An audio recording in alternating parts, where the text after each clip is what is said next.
You're listening to the Naked Pravda. This is a relatively new show from Meduza, our first English language podcast, so please don't be shy about recommending us to your friends and leave a review on Apple Podcasts or wherever you're tuning in.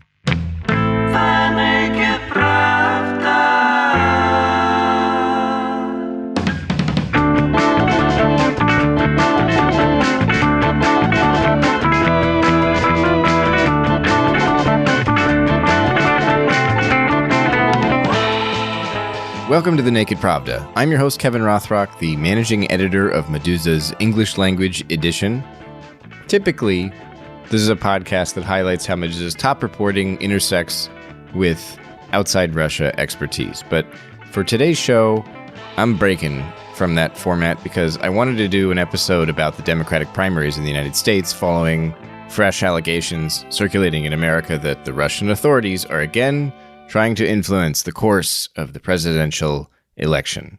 Russiagate or Russian interference or, whatever name or hashtag best suits this conflict.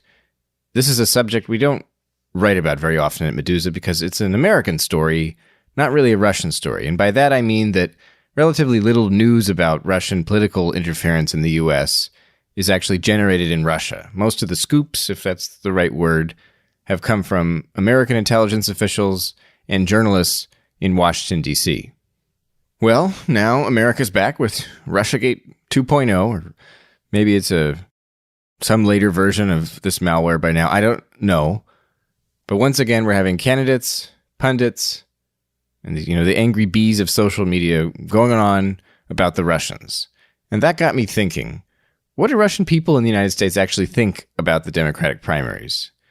Now, I'm not a sociologist. I can't order a survey of all Russians living in the U.S., and honestly, I don't want a bunch of numbers in a poll. What I would like is to hear directly from a few Russian people in America about how they see things.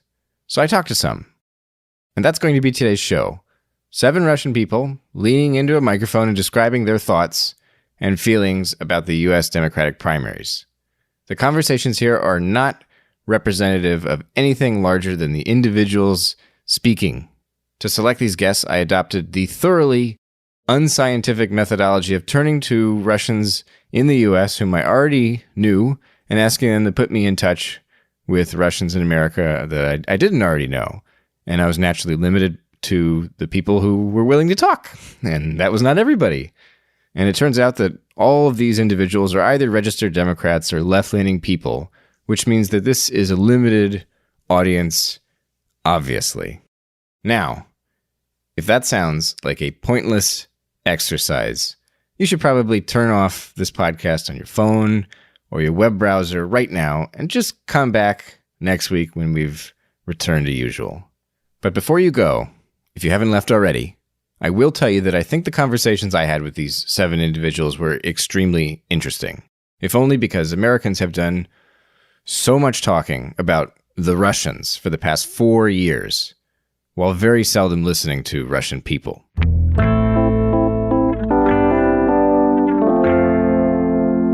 I'm originally from Severodvinsk, which is in the north of Russia, the Arkhangelsk region. I've been living in the U.S. for 6-7 years total. That's Katya. She lives in Boston now, and she's a registered Democrat. Since getting American citizenship, this will be the first primaries and the first presidential election in which she can vote. This is very exciting for me because before that, I felt that I wanted to participate, but I was not able to actually go and cast my vote. So this is a very different experience. And I really feel empowered, and I try to be more attentive to what is happening. When I asked Katya if she's picked a candidate yet, she said healthcare is the biggest issue driving her decision. It's no wonder. She has a toddler now, and she works full-time. I've been sympathetic towards Sanders and Elizabeth Warren because the issue of healthcare is very important for me. So I really believe in universal healthcare. I spoke to somebody else from Russia named Olga, who told me that she's committed most of all to supporting another woman in this presidential election. From the beginning, I've been mostly focused on female candidates. So I was paying attention to Kamala Harris since she was Californian, and I was interested in her, but also Elizabeth Warren from the very beginning. Olga came to the United States in 1996 to go to college, and she bounced around for several years afterward before finally landing in San Francisco, which, incidentally, is where I grew up. I came to the States in 96 for college, and I landed in Rochester, New York. And I got my degree and then got a job here after that. Lived in Boston for a few years and then moved to California in 2003. Olga says she's most attracted to Elizabeth Warren's candidacy, in part because she inspired the now feminist expression, "Nevertheless, she persisted," when Senate Majority Leader Mitch McConnell criticized Senator Warren for refusing to be silenced when expressing her objections to Jeff Sessions' confirmation as U.S. Attorney General in February 2017. And that was quite a moment. In fact, let's listen to it. She was warned. She was given an explanation. Nevertheless, she persisted. That really resonated with me. I did watch at the time some of her speech, and I think that as a woman in particular, I feel like that message of persistence really, feels very personal. Okay, so let's hopscotch across the country to New York City now, where I talked to a second Olga number 2, or New York Olga. She's a journalist who came to the U.S. from Moscow on a Fulbright grant about 10 years ago. New York Olga says she doesn't prefer a specific candidate among the Democrats right now, but she hopes whoever wins the nomination goes on to defeat Donald Trump. I support anyone, except that, of course, I don't support Donald Trump, but probably for not the most obvious reasons. Why not the most obvious reasons? What are the non-obvious reasons you don't support Donald Trump? Well, as a journalist, I'm supposed to be on sort of a democratic liberal side, and I am. So it's, kind of a given that I'm supposed to hate the other side. But I've been reading a lot about the rifts in the United States and the similar juxtaposition in Russia between the Kremlin and the opposition. And sometimes we're all sort of caught up in our own bubbles and we just don't want to hear the other side, the truths that could be on the other side. So a lot of things that the liberal bubble hates about Trump has to do with the image. So whenever I ask people here, it's been 3 years that Trump is president, how your life has changed, really? And a lot of people get confused because they cannot really answer that question. So I don't hate him for being a demagogue, because a lot of political leaders now are demagogues. And, well, I don't think he's that destructive as people say he is. And I think there is a lot of sad things about him, actually. A bit to the south, I spoke to another Russian journalist, this one named Karina, who now lives in the capital. I live in Washington, D.C., where I came to in 2015 from Moscow, where I'd lived all my life before that. So yes, I'm Russian, and I'm a journalist, and in Russia, I always worked for opposition media. Very much unlike Olga in San Francisco, Karina doesn't think much of Elizabeth Warren, who she says is her least favorite candidate still standing in the Democratic primaries. She strikes me as a hypocrite, and I'm actually not sure what her purpose in the race is, because the last 2 debates that I carefully watched, the only thing that she did was attacking Mike Bloomberg. So she's, some sort of anti-Bloomberg weapon there. I'm not sure why she's doing that and why she chose to do that, because her major rival is not Mike Bloomberg, I reckon. It's Bernie Sanders. So if not Warren or Sanders, who does Karina like in this race? I like Bloomberg because he, I think, has the best chance to beat Trump. Pete I like because he's young, he's gay, and, that's basically, gay, not that, so because I think that a gay president would raise the level of tolerance in this country, which is great. And he's young. That's the first thing that I like about him.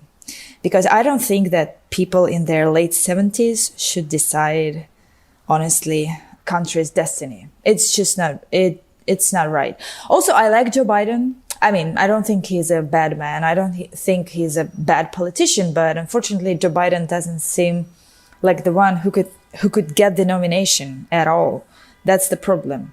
How do you reconcile liking Pete because he's young, but also liking Bloomberg and Biden, who are, very old? I like Bloomberg because I think he has the best chance to beat Trump. I like his agenda, and I actually liked his presentation at the debates in Charleston. Unlike all other candidates, Bloomberg was very sharp. He was very precise. Karina isn't the only Russian living in Washington, D.C. I spoke to. Vitaly was born in Soviet Belarus, and he came to the U.S. about a decade ago, a couple of years after witnessing a speech by Barack Obama that convinced him to get involved in American politics. I come to Berlin as so many of my countrymen have come before. Although tonight I speak to you not as a candidate for president, but as a citizen. A proud citizen of the United States and a fellow citizen of the world. The reason is quite simple, is Barack Obama. At the time of 2008, he was, as you remember, he was running for presidency. And one of his first, or the first trip abroad from his campaign used to be Berlin. And at this time, I was working on my PhD in Berlin and studying in Berlin. So I met I was one of this over a million big crowd of people standing and listening to Obama. By the way, didn't speak English back then, didn't really understand, but I felt the burn, you would say, or like I caught the fire of his speech, and that's how I, for the first time, realized I want to be involved in politics. Vitaly says he's worked with several U.S. politicians, and he supported Bernie Sanders' presidential campaign for years now, all of which he says is partly informed by the shock he experienced when moving to the U.S. and witnessing the lack of paid time off for new parents. I was quite surprised when I moved to the richest country on earth for the first time as an immigrant. I was quite surprised that my pregnant wife at this time did not have a single day of maternity leave paid, while you have in Germany almost 3 years fully paid maternity leave for women. Moreover, you have almost a year paternity leave for young fathers, almost 70% paid, and I couldn't get it. I thought I said to myself, how is it possible that this richest nation on earth cannot afford to support kids and the kids getting so much debt? I asked Vitaly why his experience seems to have been so different from what many older Russians and Soviet immigrants describe, particularly when it comes to any form of socialism, which Bernie Sanders now openly advocates. Like so much of the political divide in the U.S., Vitaly thinks attitudes about socialism and leftism among immigrants from Russia and the USSR or a generational conflict? Well, I believe it's a matter of generation, of course. I'm in the 70s. I was born in the 70s. So I believe I caught a little bit of this, if you wish, a little bit of this social, or maybe a good part of a socialism. And I believe for all Americans, you have to, of course, differentiate the social democracy and democratic socialism. The irony of the generational divide in the U.S., of course, is that young people in this election generally favor a candidate who would be the oldest president in American history. Meanwhile, 38-year-old Pete Buttigieg appeals more to older people. Returning to Boston, I spoke to a man named Alexander who came to the United States roughly 40 years ago.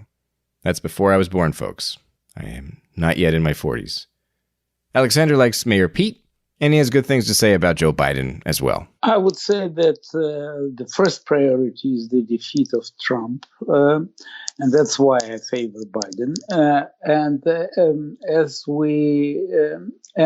for Mayor Pete, what I like, first of all, that he is young. He's the man of the future, not an old generation of politicians. And second, because of his, I would say, daring and groundbreaking situation, because I some while ago, I would say that a black man would never be a president of the United States. And, lo and behold, Obama did it. And that was great. For the same reason, I think that the very fact that Mayor Pete is LGBT, that he's gay, and that he dares and has and made himself into a national political figure is a very welcome development for me. And I think, on a personal level, a person with such daring and such, as they say in New York, chutzpah, given the attitudes in America, I think that's great. That's why I like him so much. While Alexander credits Bernie Sanders with addressing important social issues, he says the thing he dislikes most about the Vermont senator is the class prism through which he apparently views the world. At the end of the day, he says, it's just Marxism. My suspicion that his major focus is not about injustices, but about the class struggle. He is committed Marxist, in my view, and he sees all the problems which indeed need to be solved through this class struggle prism. And I'm afraid that he is utopian in his attitudes and will probably do more harm than good if he is allowed to implement his programs. Of course, leftism isn't a dirty word for many young people today, which is essentially what I heard from Nastya, who's now in New York City completing a PhD. So I was born in the city that is called Ijevsk, which is not pretty familiar to all the people outside of Russia. And then, I moved to Moscow and I lived in Moscow for 5 years. That's Nastya describing how she got to Russia's capital, where she got involved in the city's democracy movement in the winter of 2011 and 2012, while also becoming active in Russia's feminist movement.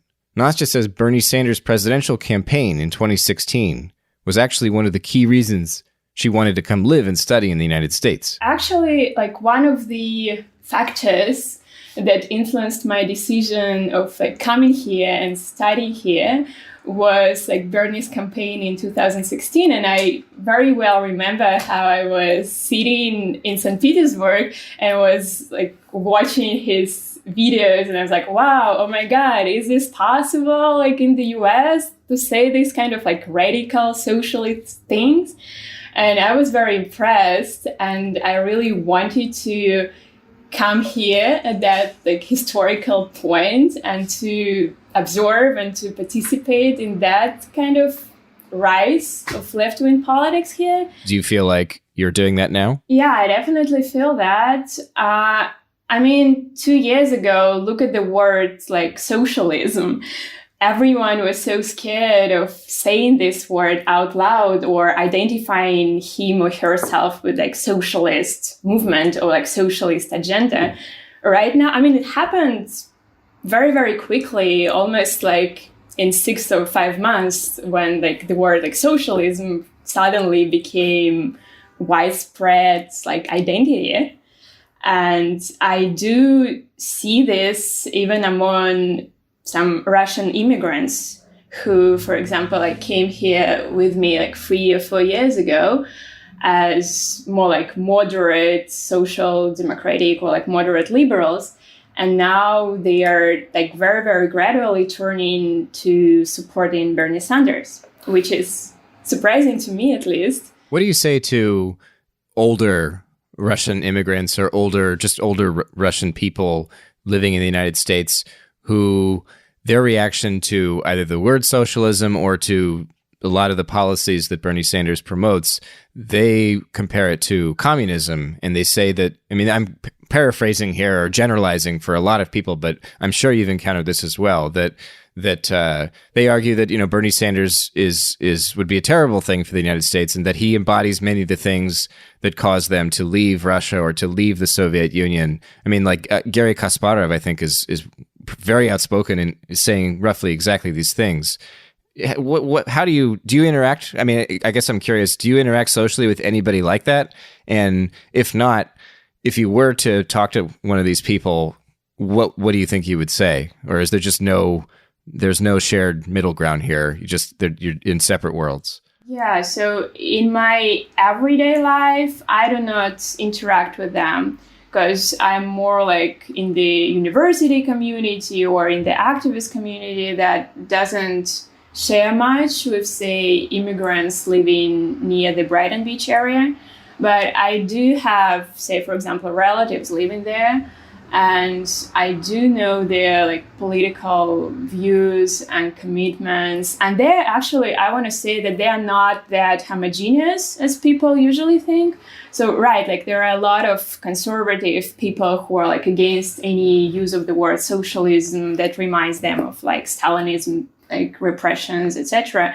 Right, so there are these people. But also there are others who would support Sanders, but probably they won't do this very eloquently or loudly. But they would say stand for like free medicine and free education. Back in San Francisco, Olga says she regularly encounters the pitfalls of the generational divide when discussing U.S. politics with her parents, who still live in Russia. I hesitate to talk to them about this anymore. My parents, I think, are being in Russia and being Jewish in Russia. They are very much exposed to the right-wing sort of debates. I think my father supports, let's say, I remember him supporting the Trump's idea about moving the American embassy to Jerusalem. So since then, I've really stayed away from conversations about politics, American politics. For Russians in America, awkward phone calls with your folks back home aren't the only reason to want to steer clear of politics. New York City Olga told me that the U.S. media's fixation on Russia's supposed influence over America's democratic process actually annoyed her into following this year's presidential race less closely than Trump's election in 2016. When he got elected, essentially, it was such a shock for the entire country. And I understand that a lot of people who were shocked were looking for a reason to hold on to why that happened. And of course, Russia was such a convenient excuse. And I'm not justifying what Russia did. Of course, there was interference, which I think in detail is covered in the Mueller report. But sort of the whole Russiagate became a story of its own. It's like a Greek mythology, that has characters, etc., etc. But at this point, I think the story with the actual interference in 2016 election is over. It has been investigated. The report has been released. That's it. Olga says one of the biggest problems with the Russiagate story is how it exaggerates the Kremlin's power, which is naturally very frustrating for people who understand the limits and the shortcomings of the Russian state. But because of this whole mythology and because a lot of people, when they were in shock, they got emotionally invested in this story, and they now, whenever they hear Russiagate, they get alerted, they get frustrated, and they just believe that, of course, Putin is an evil genius, and of course he's going to try to undermine American democracy, and that's the conversation that really, pisses me off, and because the greatest power in the world in the history of humankind is so scared of Russia. And on the scale of all kinds of power, military, economic, cultural, Russia is not really there, not even close. So it's really funny that America is feeling insecure about Russia. I think that has to say more about America than about Russia. In Boston, meanwhile, Katya told me that she thinks talk about Russian interference in this year's election isn't a major concern for most Americans, at least among the people she knows. So I think that this is mostly in the media than in people's minds. I don't see my friends talking about that. I don't see my friends being concerned with these accusations or concerns or suspicions. So I really don't know if this is anything larger than just a media story and just some theme, a recurring theme in Washington. This is not a universal sentiment, of course. In Washington, Karina says the warnings from the U.S. intelligence community are a matter of fact, not truth or faith. And she believes reports like those we've seen again in the past couple of weeks about election interference demand even more sanctions against Moscow. It's not a matter of trusting or, believing. There's this American intelligence. And yes, Russia does interfere. Not every particular, not every Russian is a bad person. They certainly are not. But Russia operates as an entity, as a state. And this state is run by Vladimir Putin, by his regime. And a lot of people in Russia support this regime. Yes, they do not have an alternative, but still they support it. And yes, so that's how Russia should be treated. I think that there should be more sanctions against Russia. And I think that Americans should be tougher on Russia. That's what I think.